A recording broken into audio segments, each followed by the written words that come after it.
Welcome to Real Vermont News. I'm Bob Frenier here to say somebody's finally looking into things. Today, we're looking into the continuing attempts by progressives and Democrats to raise $240 million in new taxes every year via a carbon tax, one of the worst ideas to come out of Montpelier in a long time. Here's correspondent Mike Bielawski with details. Thanks, Bob. This idea of the carbon tax was promoted this year, last year, and the year before that. The latest version was known as the Essex Plan. It imagined that we can add a tax to motor vehicle fuel, home heating oil, propane, natural gas, anything that's a fossil fuel, and pass the proceeds of that tax onto electric utilities, who will then have to use the money as a subsidy to lower electric bills for poor people. Did you follow that? In other words, it's the old socialist plan to redistribute income. In this case, about $240 million a year would come out of the pockets of people who worked hard to get it and go into the pockets of some people favored by progressives and Democrats. Such a deal. Yep, the Essex Plan calls for everybody who sells fossil fuel to send in a written report to the state every month on how much of what kind of fossil fuel was sold.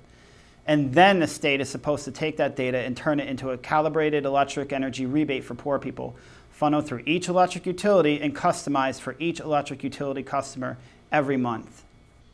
That's going to involve a mountain of paperwork. What will that cost?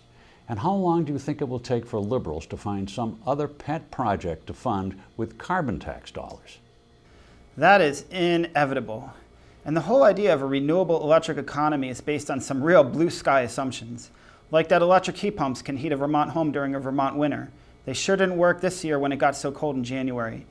And get this, the former policy director for the Vermont Department of Public Service said, and I quote, "The Essex Plan has so many unsupportable and just plain wrong economic assumptions that enacting it would serve Vermonters very poorly.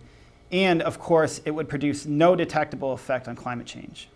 So, no economic benefit from the Essex Plan taxes and no impact on climate change.